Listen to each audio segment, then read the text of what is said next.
Bienvenue à tous à cette nouvelle session d'information sur votre chaîne de télévision. À présent, le sommaire. Sur instruction du chef d'État Félix Antoine Tshisekedi, il y a eu tirage à la au cours constitutionnel. Dieudonné Kalouba a été remplacé. Le Premier ministre Sama Lukonde prend part au forum international qui se tient en Afrique du Sud. Une fois de plus, merci de nous suivre. Ouvrons cette édition avec ces brèves sur instruction du chef de l'État Félix Antoine Tshisekedi. Il y a eu tirage au sort aujourd'hui à la Cour constitutionnelle où Dieudonné Kalouba a été remplacé par Dieudonné Kamou Leta. Le détail dans nos prochaines éditions. Nous l'avons annoncé dans le sommaire. Le chef du gouvernement Sama Lukonde prend part au forum international qui se tient en Afrique du Sud. Suivant ces reportages. Lukonde a présenté ce mardi 10 mai les enjeux et opportunités de la RDC à la tribune du forum Indaba Mining Investing qui s'est ouvert lundi 9 mai à Cape Town en Afrique du Sud. Au nom du président de la République, Félix Antoine Tshisekedi Tshilombo, et de tout son gouvernement, le Premier ministre Sama Lukonde a tout d'abord remercié le président sud-africain Cyril Ramaphosa pour son hospitalité et a salué la présence de ses assises de quelques chefs d'État, notamment le président zambien et celui du Botswana. Il a aussi remercié les organisateurs de cette édition 2022 du forum Indaba Mining Investing qui a été retardé à cause de la pandémie de Covid-19. Arrivé en Afrique du Sud depuis le dimanche soir, le Premier ministre est à la tête d'une forte délégation des membres de son gouvernement, dont le ministre des Mines, le ministre du Numérique et celui de la Communication et des Médias. Évolution du secteur minier africain, investir dans la transition énergétique, les GSM et les économies est le thème central de ce Mining Indaba de cette année.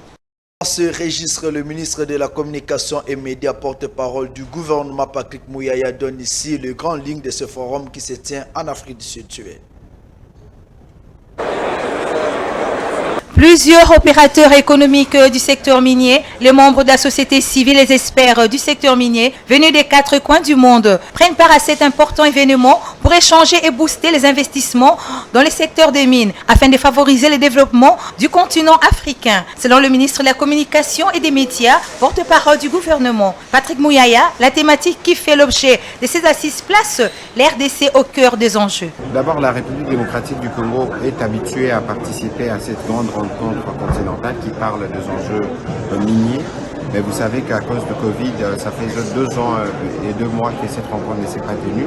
Et donc cette rencontre de la reprise vient avec une thématique qui met la RDC au cœur. Vous avez suivi les interventions particulièrement du président zambien, où il a été beaucoup question du rôle que la République démocratique du Congo peut jouer non seulement dans la transition énergétique, mais aussi dans la production des batteries et de tout ce qui concerne les enjeux du XXIe siècle.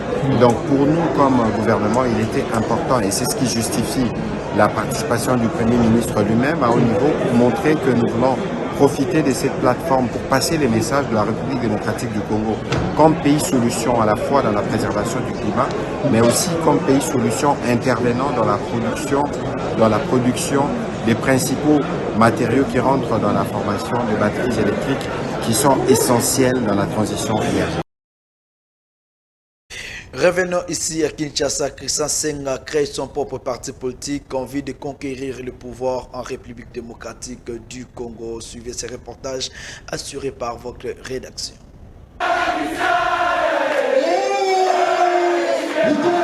À l'approche de l'honorable Christian Senga, la foule est en liesse.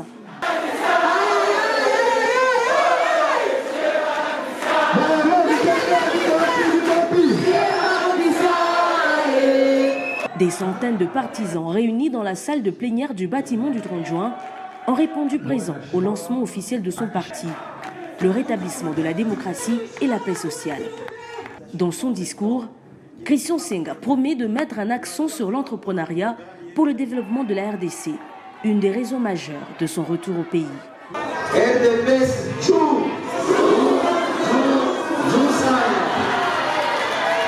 Notre parti se veut une école de citoyenneté où chaque Congolais a sa place pour un développement intégral de notre pays. RDP se veut conquérir le pouvoir politique et le conserver dans le mandat conformément aux prescrits de la Constitution de la République. Nous voulons promouvoir la démocratie, l'amour patriotique et le civisme, entretenir l'entrepreneuriat, faire renaître une vie politique sans exclusion ni discrimination afin de garantir la paix sociale dans notre pays. Le parti est donc installé après la remise d'une écharpe avec un signe du parti à chaque membre constituant le comité national. Un devoir reste ultime, rétablir la démocratie et la paix sociale.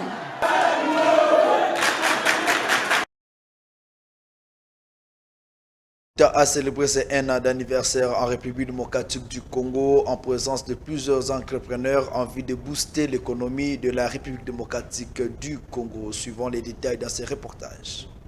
Une année déjà que ce forum Makuta Kinshasa a vu le jour. Une initiative d'échange des idées, de réflexion, d'analyse avec les économistes du pays pour promouvoir ce secteur dans son développement. L'apport et l'adaptation aux nouvelles technologies pour la facilitation des usagers à leur travail. Une cérémonie qui s'est déroulée en présence de plusieurs personnalités du pays ainsi que des cadres qui exercent ce métier pour améliorer un tant soit peu les conditions de survie de notre population. Pierrot Moutenda est président de cette association. Nous voulons voir notre pays avancer.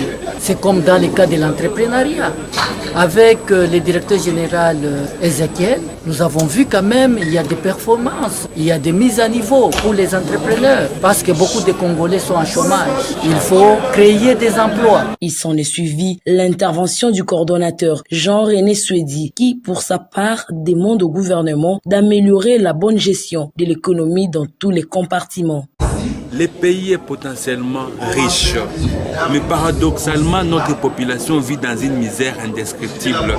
Est-ce que nous n'avons pas le droit de nous poser la question si nous avons échoué ou nous avons réussi? Vraiment, c'est une opportunité pour que nous puissions nous remettre en cause, voir ce que nous avons fait, ce que nous devons faire, pour que les conditions de vie de nos populations s'améliorent. Au terme de cette rencontre, l'idée est de promouvoir la culture de la méritocratie pour le développement du pays. Parlons de nos provinces à présent. Malgré l'état de siège, la province de l'Ituri présente plusieurs opportunités pour l'entrepreneuriat. Nestor Foulama nous donne beaucoup plus de détails. L'Ituri n'est pas seulement une province reconnue suite à l'insécurité, mais c'est aussi un endroit où il faut beau vivre, un lieu où l'on insiste à un essor architectural.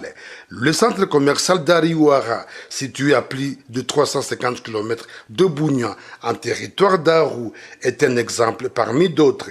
Des maisons y poussent comme des champignons. Les activités commerciales sont intenses avec la province du Haut-Ouélé, voire avec le pays voisin, à savoir l'Ouganda et le Soudan du Sud. C'est ici que l'opérateur économique Kenda Odou James a mis en application son sens d'entrepreneuriat pour investir dans cette partie du pays. Il œuvre dans plusieurs domaines, notamment le transport, les hydrocarbures, la construction des infrastructures et autres. C'est son entreprise Maisha Niamungu qui a réhabilité l'axe routier Bunia-Libi. C'est la RN27 à la grande satisfaction des usagers. Nous étions en train de souffrir ici à cause du mauvais état de cette route.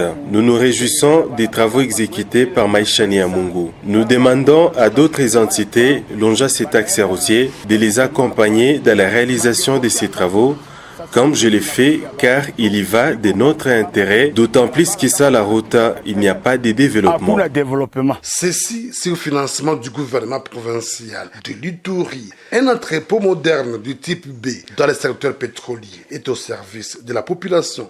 Oui, entrepôt, oui, on a sali les type B, les sous-douane pour la réserve stratégique, pour la quadreposer, carburant, et pour livrer grande province orientale, même ailleurs. Dans un avenir proche, Kenda Odou James compte asphalter Ariouara et d'autres routes d'intérêt économique. C'est d'une fils de l'Ituri compte aussi se lancer dans l'aviation pour desservir la population de l'Ituri et pourquoi pas celle de la République démocratique du Congo. Oui, nous avons un projet, il y a aussi la barrage de courant pour le territoire Yaro et comme même Tina Nzougou, Tina Magi. Et puis, on a asphalté balabala bana kengezi base ti aru ngote magi tu nyanya. Au regard du boom économique et immobilier, la localité d'Ariouara mérite d'être élevée au rang d'une ville en province du Lituri. Dans la province de la Lomami, les jeunes ont tenu une conférence sur le leadership communautaire. Nestor Foulouma nous donne beaucoup plus de détails. Cette rencontre du savoir a été animée par les conférenciers Bishop Abakouk et Kiabo Moulenda. Plusieurs jeunes issus de différents mouvements et associations de la province sont venus écouter les conférenciers qui a développé le thème le leadership communautaire. Ce thème a été une matière à réflexion pour la jeunesse lomamienne qui est appelée à se réveiller de son sommeil. Abakouk et Kiabo Moulenda, actuel chef de centre de la régie des eaux Kabinda, a développé les différents types de leadership. Parmi les concepts, le conférencier a invité la jeunesse à épouser le leadership qui amène au développement et non à l'observation et à l'accusation des autres alors que dans son camp, on ne fait rien. Il faut être responsable. Ça fait partie des qualités d'un leader.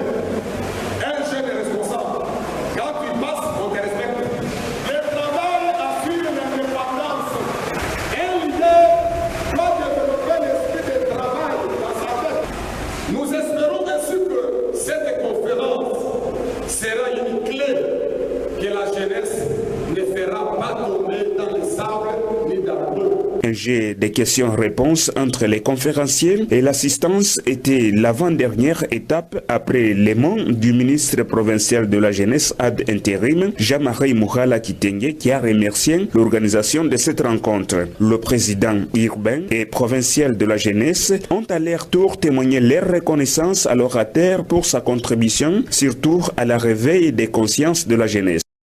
Mondial, Moscou a relevé un autre avion plus expérimenté et surtout plus de la haute technologie. Suivant les détails. Bonsoir Justine. Bonsoir David, bonsoir à tous. Donc cet avion très mystérieux pourrait participer à ce défilé. Oui, voilà ce que les moscovites ont vu passer au-dessus de leur tête ce matin pendant les répétitions du 9 mai. Le Ilyushin 80, nom de code russe IMAC, aussi appelé Doomsday Plane, l'avion du jugement dernier en français, ou avion de l'apocalypse. Sa mission, transporter Vladimir Poutine pendant les situations d'urgence et notamment en cas de guerre nucléaire. Ce qu'on comprend, c'est donc que la star du défilé militaire du 9 mai, ça sera lui, au-dessus de la place rouge, entouré d'avions de chasse MiG-29. Et ça en dit long sur l'état d'esprit du Kremlin, sur le degré de préparation souhaité par Vladimir Poutine en cas de guerre nucléaire. Et c'est une surprise, c'est plutôt une surprise. Oui, c'est une grosse surprise parce que cet avion, c'est l'un des grands mystères de l'aviation russe. Certains pensaient même qu'il n'existait plus. En fait, on ne l'avait pas vu depuis 12 ans, sa seule présentation publique d'ailleurs. Et c'était justement le 9 mai 2010 sur la place rouge. Alors pourquoi est-ce qu'on l'appelle l'avion de l'apocalypse? En quoi est-il différent des autres? Eh bien parce que dans l'esprit des Russes, il est conçu pour une guerre nucléaire, pensé comme un bunker volant. Il n'a pas de hublot, sauf ceux du cockpit en verre ultra renforcé, dit-on. Une seule porte d'embarquement au lieu de 3 pour d'autres avions. Son fuselage est renforcé à l'épreuve des chocs. Bref, tout cela le rend ultra résistant, même à une explosion nucléaire. À son bord, il y a 2 générateurs en cas de défaillance du système électrique. Il y a aussi ce que vous voyez là-haut, un radome, c'est-à-dire un abri protecteur pour des radars et des satellites. Cela afin de communiquer en temps réel avec un sous-marin nucléaire lanceur d'engins. Et surtout, il y a 7 sondes que l'on voit à l'avant du cockpit pour ravitailler en carburant en plein vol, exactement comme des avions de chasse de type Rafale. En clair, cet avion, il peut voler pendant des jours et des jours, faire le tour de la planète sans jamais avoir à se poser. Mais... Toujours en international, rendons-nous en Côte d'Ivoire. Une maison qui fabrique le faux produit pharmaceutique a été découverte par le service des contrôles, suivant les reportages. Riviera Abata, dans ce quartier de la commune de Cocody, se trouve ce bâtiment. À l'entrée, première vue, l'impression d'une société d'imprimerie. Faux décor.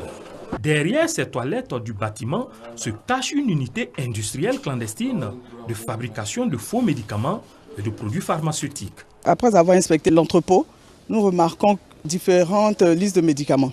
Les antibiotiques, des antipaludiques, des anti-inflammatoires, des produits alimentaires et même du lait infantile.